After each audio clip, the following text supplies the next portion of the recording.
Algunes històries dels Països Catalans, episodis, fets, curiositats i personatges de la nostra història amb Jaume Pros. Al preu que estan al Principat les matrícules i les taxes, poder anar a la universitat avui és tot un privilegi. En el passat també ho era, i no parlo només del sacrifici econòmic que suposava i que no tothom es podia permetre, sinó de la distinció social que significava per als alumnes. A l'edat mitjana, un universitari no havia de complir les mateixes regles que la resta de la població ni era jutjat amb la mateixa severitat pel seu incompliment. El món de la universitat era un món a part, distingit, molt tancat en ell mateix, amb les seves pròpies normes. Un exemple molt clar era el de la Universitat de Lleida. La Universitat de Lleida, fundada al 1300 per un privilegi concedit pel rei Jaume II el Just, és la universitat més antiga de Catalunya i del conjunt de la Corona d'Aragó. De seguida, a Lleida, es va començar a respirar l'ambient universitari que avui perdura.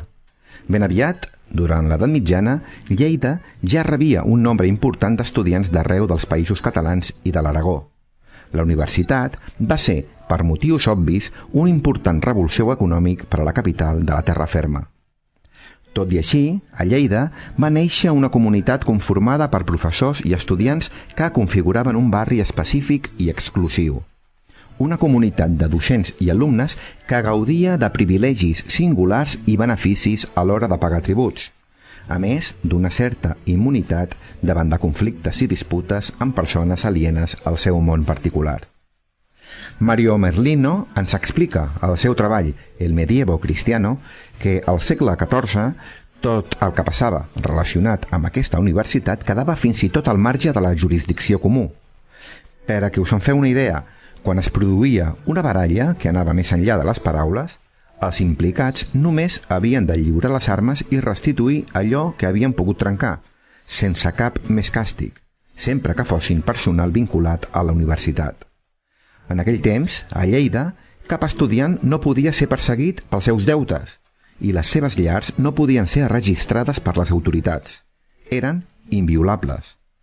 Això sí, els estudiants no podien allotjar a casa seva ningú que no fos família seva.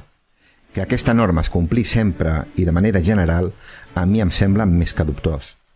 La qüestió és que tampoc no podien obrir la porta a gent considerada de malviure, com per exemple actors o joglars.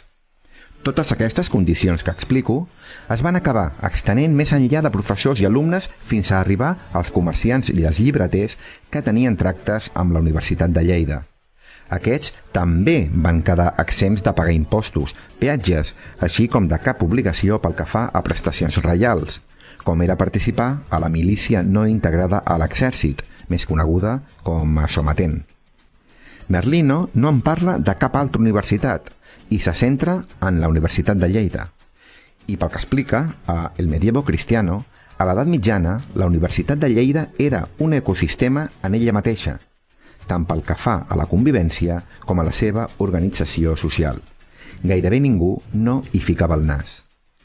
I és que, de la mateixa manera que avui diuen que el que passa a Las Vegas queda a Las Vegas, en aquell temps és clar que tot el que passava a la Universitat de Lleida quedava a la Universitat de Lleida. Benvolguts oients, ens retrobem ben aviat aquí amb una nova història dels Països Catalans. Que acabeu de passar un molt bon dia. Algunes històries dels Països Catalans, episodis, fets, curiositats i personatges de la nostra història amb Jaume Pros.